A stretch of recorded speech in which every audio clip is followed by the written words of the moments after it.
devoirs explosent avec un enfant TSA, TDAH et comment retrouver le calme durablement. Bonjour, pour ceux qui ne me connaissent pas, je m'appelle Kedi Diata, tout le monde m'appelle Kedi, orthopédagogue. J'accompagne les parents d'enfants TSA, TDAH à retrouver un quotidien plus serein, avec moins de crises, moins de tensions et plus de coopération à la maison. Si chaque soir les devoirs deviennent un combat, si vous redoutez 17 heures, si vous sentez déjà la tension monter avant même d'ouvrir le cartable, je veux d'abord vous dire quelque chose d'important. Vous n'êtes pas forcément trop laxiste, vous n'êtes pas forcément trop strict et votre enfant n'est pas forcément de mauvaise volonté. Très souvent, avec un enfant TSA ou TDAH, ce qu'on voit en surface n'est pas le vrai problème.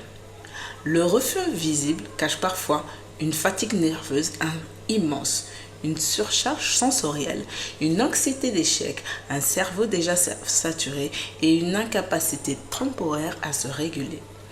Et tant qu'on traite uniquement le comportement, on passe à côté de la cause.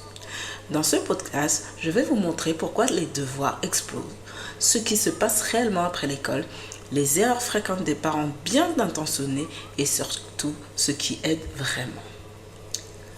Beaucoup de parents pensent, il vient de rentrer, il peut bien faire 20 minutes de devoirs. Et c'est logique, vu de l'extérieur, la journée est terminée. Mais pour beaucoup d'enfants TSA ou TDAH, la journée d'école est déjà un marathon invisible. Ils ont dû rester assis quand leur corps voulait bouger, supporter le bruit de la classe, se concentrer malgré 1000 distractions, comprendre des consignes rapides, gérer la frustration, s'adapter aux autres, cacher leur stress, faire des efforts cognitifs permanents, essayer de tenir émotionnellement. Et parfois, tout cela sans que personne ne voie la difficulté. Quand ils rentrent à la maison, ce que vous récupérez n'est pas toujours un enfant disponible. C'est parfois un enfant vidé, tendu, saturé, irritable, en survie nerveuse. Donc quand on ajoute « va faire tes devoirs », le cerveau peut entendre « encore un effort impossible » et c'est souvent là que ça explose. Chez de nombreux enfants TSA ou TDAH, les devoirs activent plusieurs zones de difficulté. Chez l'enfant TDAH, les devoirs demandent de démarrer une tâche peu motivante, maintenir l'attention, résister aux distractions, rester assis, supporter l'ennui, continuer sans récompense immédiate. Ce sont justement des fonctions souvent fragiles.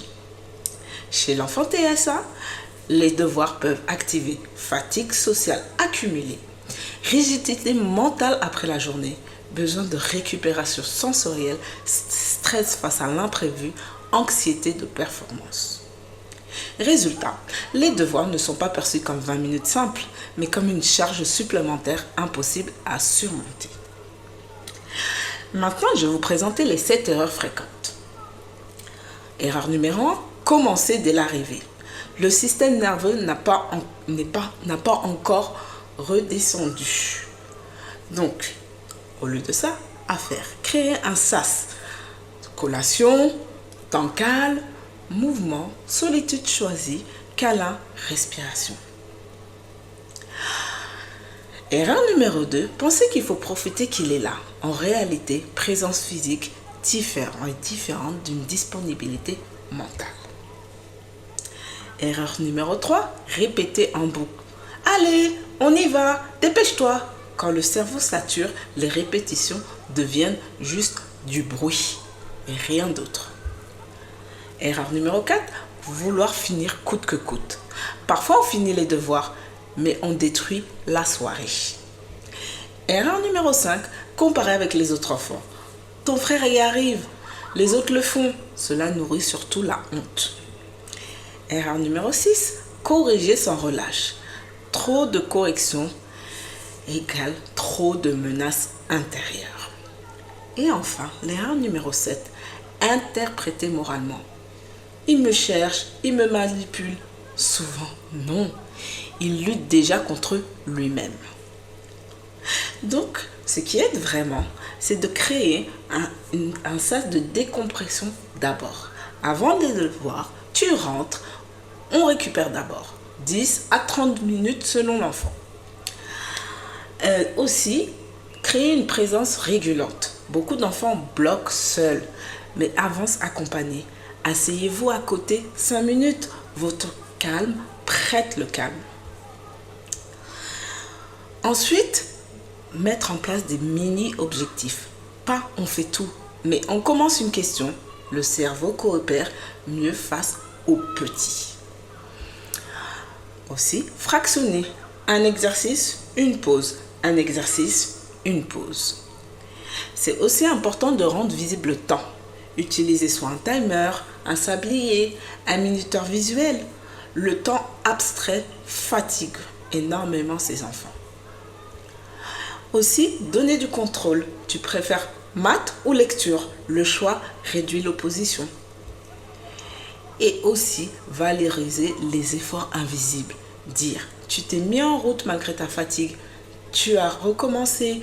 Tu tiens même si c'est dur. Cela nourrit la confiance. Il y aura encore des journées compliquées. C'est normal. Le but n'est pas la perfection. Le but est la récupération plus rapide. Quand ça monte, faire ceci. Baissez votre voix. Réduire les mots. Suspendre l'objectif scolaire. Réguler d'abord, revenir ensuite. Un cerveau en crise n'apprend pas. Il y a beaucoup de choses que votre enfant a besoin d'entendre. Au lieu de « tu ne fais jamais d'efforts », essayez « je vois que c'est difficile aujourd'hui ». Au lieu de « tu m'énerves », essayez « ton système semble saturé ». Au lieu de « on va y passer la soirée », essayez « on va faire un petit bout ensemble ». Ces phrases ne sont pas magiques, mais elles changent l'état intérieur. Le vrai objectif n'est pas cocher la feuille. Le vrai objectif, c'est préserver la relation, préserver l'envie d'apprendre, préserver l'estime de soi, apprendre à travers l'effort avec soutien. Un enfant qui termine tout dans l'écrit paie souvent un prix invisible. C'est exactement pour cela que j'ai créé Harmonie Scolaire. J'y accompagne les mamans d'enfants TSA et TDAH à retrouver des devoirs plus sereins, moins de crise, plus de coopération, un cadre adapté au fonctionnement réel de leur enfant, une relation plus douce à la maison. Parce qu'un enfant atypique n'a pas besoin de méthode standard, il a besoin d'un cadre juste. Si vous voulez qu'on regarde votre situation précisément, découvrez Harmonie Scolaire juste en dessous.